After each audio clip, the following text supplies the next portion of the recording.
This is your podcast show. Yes, super real savage talk. Relationships. Talking about relationships. We're talking about love. We're talking about trust. We're talking about your feelings, my feelings, and everything above. Yeah. At 7 o'clock we talk about what makes love. What makes people just love one another. Yes, it's your girl Super Savage. The podcast, super real savage talks.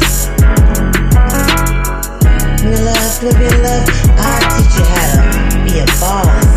With my super real savage talk, man, always around with the best advice. Don't never think twice. Thank you for listening to me.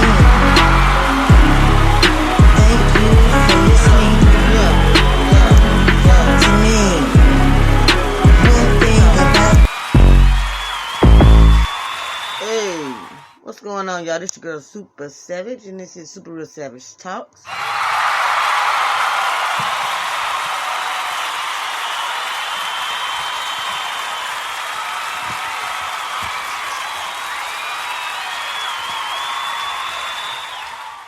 And today we are talking about a cry for help. Many Americans are in an abusive relationship or an abusive home, but hide it so well that you will never have a clue. This is because it's being done to the mind, not the body. Tonight we will be talking about the signs, what to look for, and how to get help for yourself or someone else. Tonight is Mental Abuse Awareness.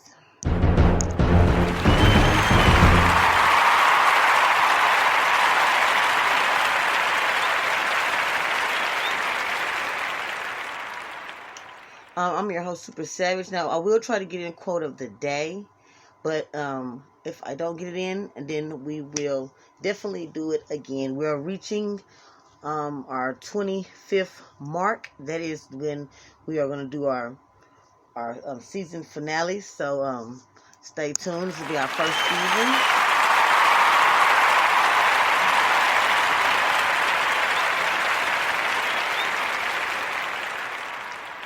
And they're getting the vaccine prepared for the ages 12 to 14, prepared to give that to them. How do you feel about that? Do you feel that your child should take it or not? Always hit me up at jgiles18 at Yahoo or gmail.com, or you can reach me at Real Super Savage or Miss Real Super Savage on Twitter, Facebook, or Instagram. And we'll be right back. Listen to my jingle.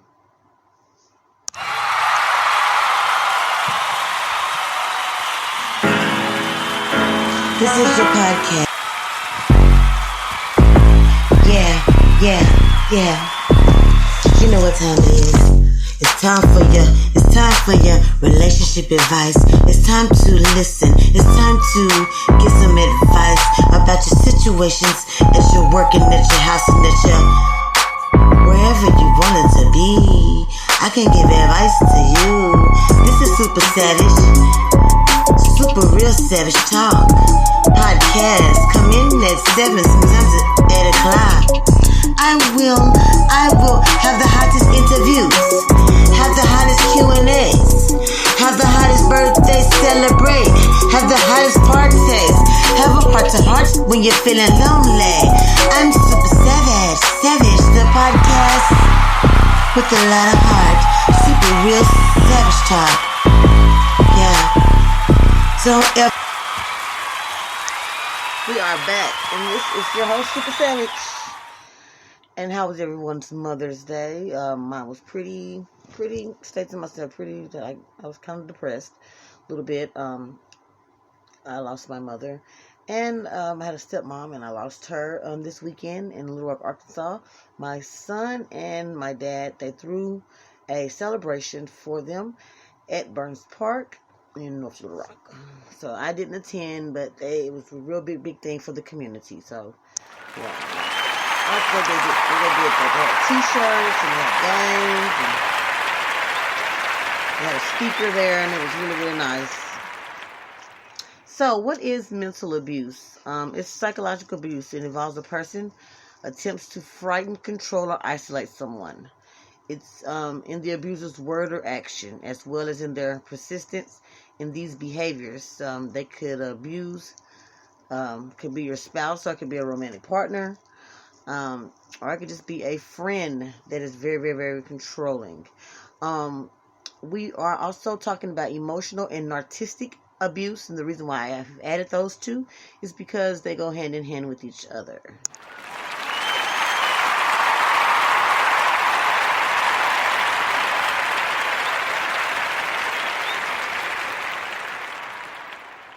How to recognize the signs of mental abuse.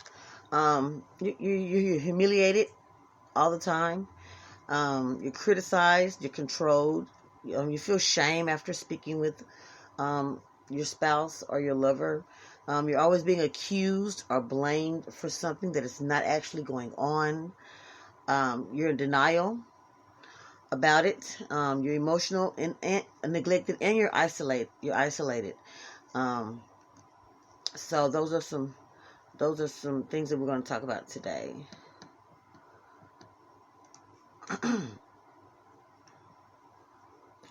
Now, you probably know many or more obvious signs of mental and emotional abuse, but when you're in the midst of it, it can be very easy to miss the signs. Psychological abuse involves a person attempting to frighten or control or isolate you. So, if you can't go anywhere without that person, always have to be around you when you go somewhere. They always got to know who's on the phone with you, who's calling. They have to have your phone when you don't have your phone. You can't really speak to anyone by yourself. They have to be present. They're always making threats that they're going to leave or they're going to put you out. You can never have anybody over, any friends, and you can never go over any friends' houses.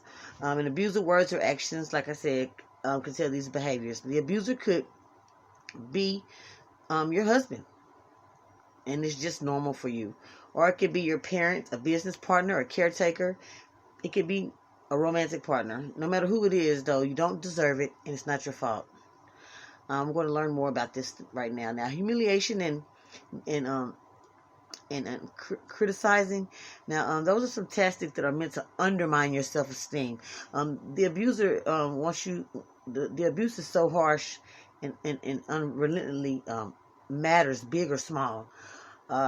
It makes your self-esteem go way, way down. I was in a relationship, and I guess many relationships, now that I have read and did my research on this, where I have been mentally abused. And you really don't think it's mental abuse, especially if you're wanting any kind of attention from someone because you're alone all the time. Now, it could be name calling. They can bluntly just call you stupid or a loser, or words that are awful to repeat. Derogatory pet names. This is just more name calling, not suitable to discuss. Like if you're a bigger person, they might do fat jokes. They're not terms of endearment. Now they'll do character assassination as well. These things usually involve words you've always like you're always late, or you're wrong all the time, or you're a screw up, or you're disagreeable, and so on. But basically, they want to say that you're not a good person. That sounds really familiar, guys. Yelling, screaming, swearing are meant to intimidate you, make you feel small and inadequate. It makes it might be accompanied by a fist pounding or throwing things, something to intimidate you. Patronizing. Oh, sweetie, I know you tried, but this is just beyond your understanding. Making you feel like you're smaller than what you are. That you're beneath that person. Public embarrassment is a big thing. They'll pick a fight, expose your secrets, or make fun of you. Just to do it, make yourself seem low. They're very dismissive. You tell them about something that's important to you, and they say nothing. Body language, like eye rolling, smirking, head shaking, things of that nature. It helps. It's conveying the same message. Joking. They joke a lot. They play a lot. The jokes might not have a grain of truth in them, but they're complete fabrications. Either way, they make you look very foolish. Sarcasm, often dig and discuss. When you are an object that they claim to be teasing or tell you to stop taking everything so seriously. Oh my God, I was shocked about that one. Yeah, that sounds familiar myself. I might even find out myself that I'm being mentally abused right here. Yeah.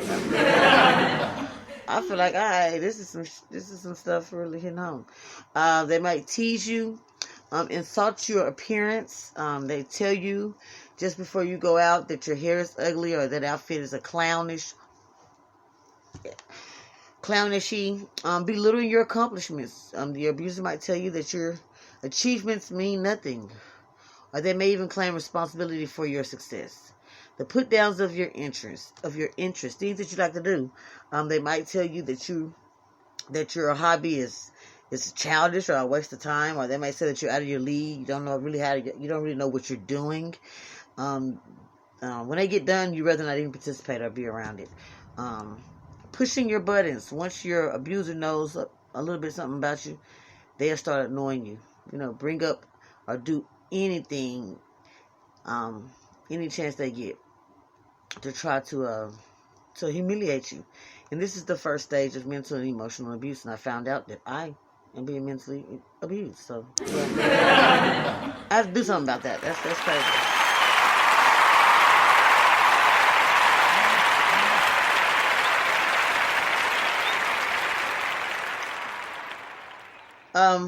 Being controlled and being ashamed is definitely a point. Try to make you feel ashamed or inadequate.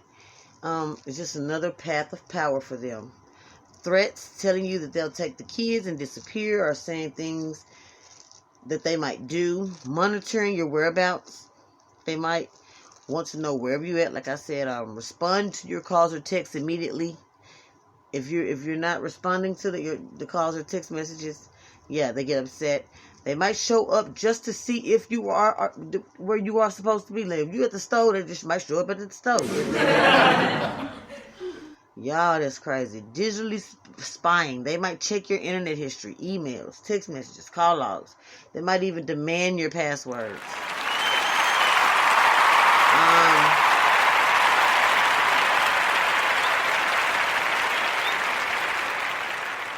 Your decision making. They might close a joint bank account, cancel your doctor's appointments, or speak with your boss without even asking you.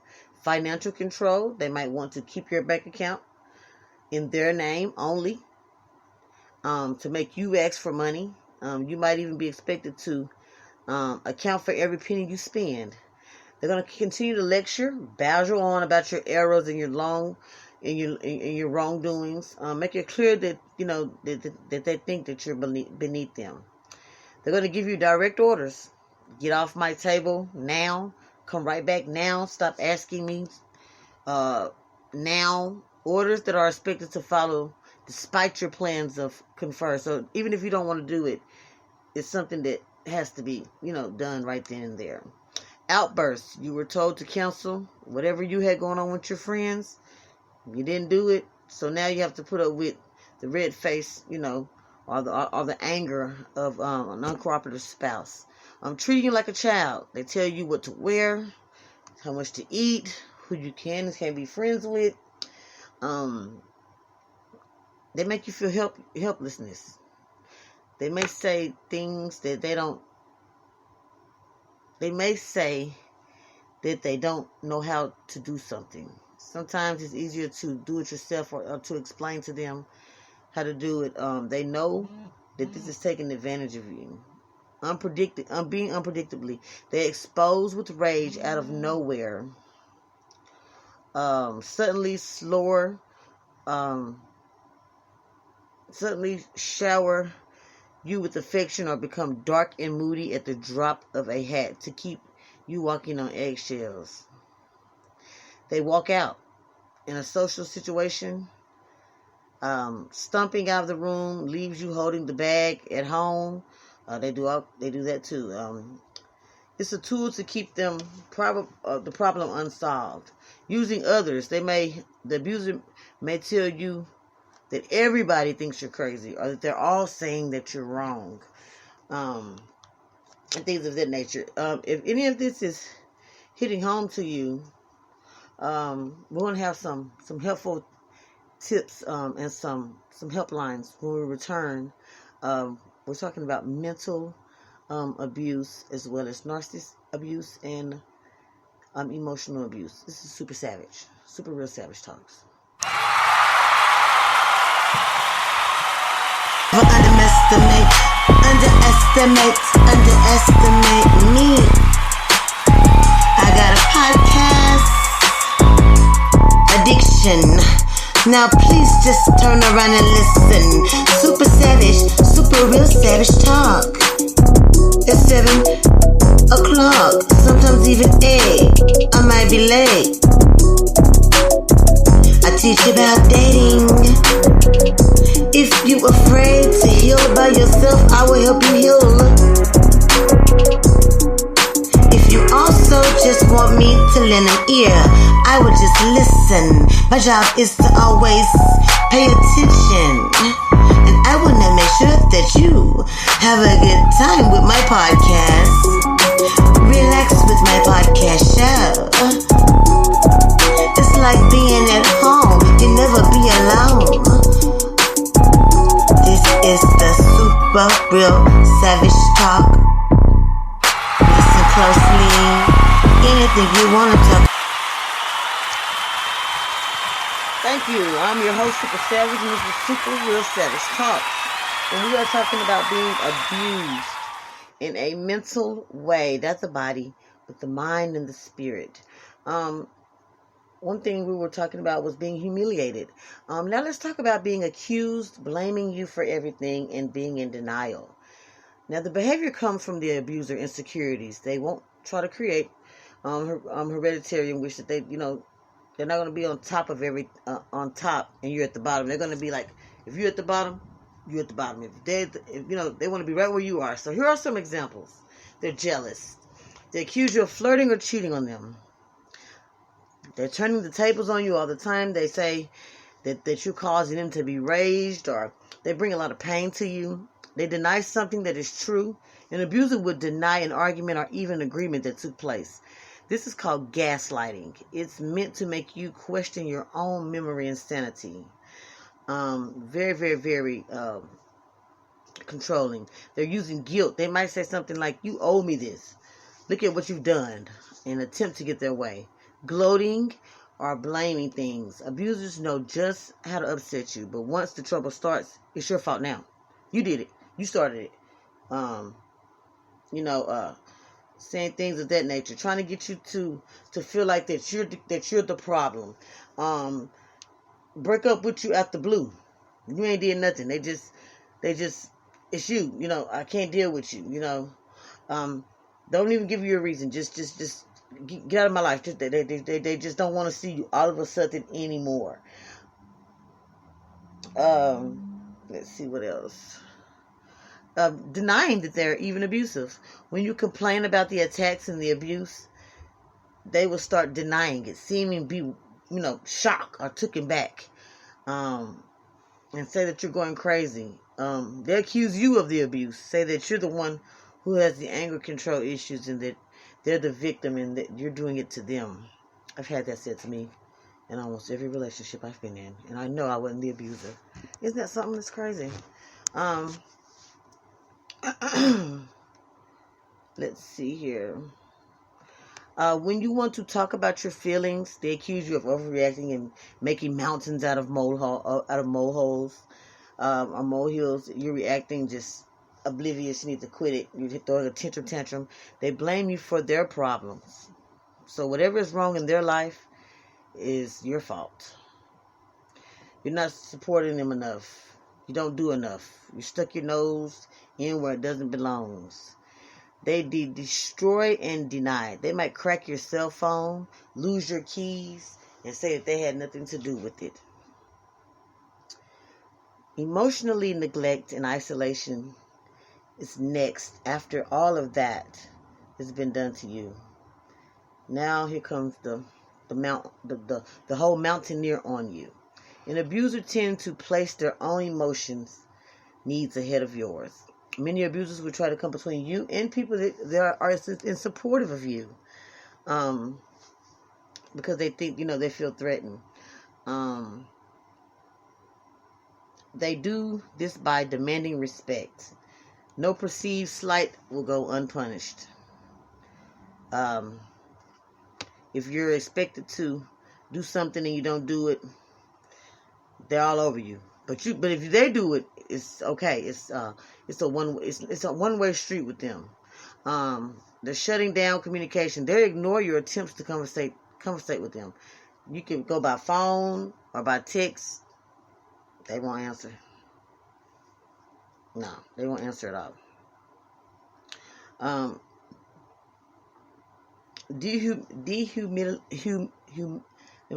Humiliating you. So they'll look away when you're talking or stare like they're not paying no attention to you. They'll keep you from socializing. Whenever you have plans to go out, they'll come up with a distraction, trying to come between you and your family. They'll tell your family members that you don't want to see them, make excuses not to go to family functions. Withholding affection. They won't touch you, not even hold your hand or pat your shoulder. They'll refuse even sexual relations to punish you or to get you to do something. Tuning you out. I'm sorry. I was say turning you out. They finna do some sexual. Tuning you out. They'll wave you off, change the subject, or just plain ignore you and talk about something else. Actively working to turn others against you. They'll go tell your coworkers, your friends, your family that you're unstable, that you're crazy. They'll call you needy when you're really down and out, and you want to reach out for support. And he'll tell you, or she'll tell you, you're too needy. You ain't even got no problems. Ain't nothing even wrong with you. Why you even acting like that? Interrupting you while you're on the phone or you're texting. They get in your face, let you know that all the attention should be on them. They see you hurt or crying and won't do nothing about it. Nothing. Just act like there's nothing going on. They'll dispute your feelings. Whatever you feel, they'll say you're wrong. And I don't know why you feel like that. I'm not doing nothing to you. All of this is emotional, narcissistic, and mental abuse. A codependent relationship is when everything you do in reaction to your abuser behavior. So, and they need you just to, boost their own self-esteem up. So you're in a cohabit relationship if you do this. If you're unhappy in the relationship, but you feel the alternatives. So you're not happy, but you don't want to leave. Consistently neglecting your own feelings for their sake. Ditch your friends and your sideline family to please your partner. Frequently seeking out your partner's approval. Thinking of yourself through your abuser's eyes, ignoring your own instincts. Making a lot of sacrifices to please the other person, and they're not doing it themselves. You would rather live in the current state of chaos than be alone. And that is exactly sometimes what I do. Yep. And many Americans. We're all guilty of doing that. Bite your tongue and repress your feelings to keep the peace. Defend your abuser when others point out what's happening. Try to rescue them from themselves. Feeling guilty when you stand up for yourself. Think you deserve this treatment that they're giving you. Believes that nobody else could ever want you. Change your behavior in response to guilt. Your abuser, you basically say you can't live without them. You need them. If you are going through this, it's time to get some help. Okay? It's time to get some help. If you fear immediately physical abuse, dial 911, your local emergency service. Now, if you aren't in immediate danger, or you need to find somewhere to go or talk to somebody, call your national domestic hotline at 1-800-799-7233. Once again, that number is 1-800-799-7233. This is a 24-hour hotline. Can put you in touch with service providers and shelters across the world.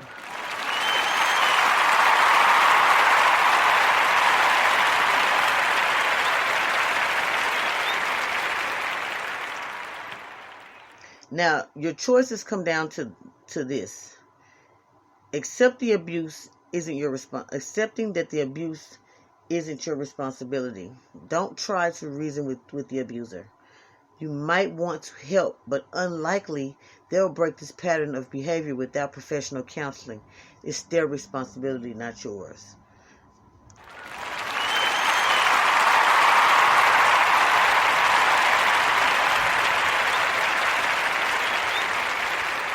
Disengage and set personal boundaries. Decide that you won't respond to abuse or get sucked into arguments. Stick to it. Limit your exposure to the abuser as much as you can. Exit the relationship or circumstances. If possible, cut all ties. Make it clear that it's over and don't look back. You may also want to find a therapist who can show you a healthy way to move forward.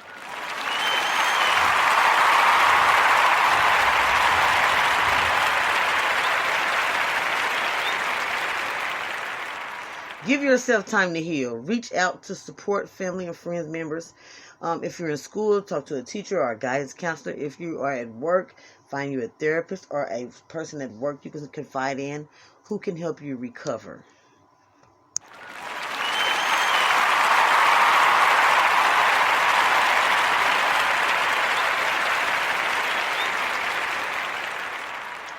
This information tonight was brought to you by www.helpline.com. I'm your host, Super Savage. Love each other, love yourselves, and respect one another. Until next time, see you then. Love you. Have a good night.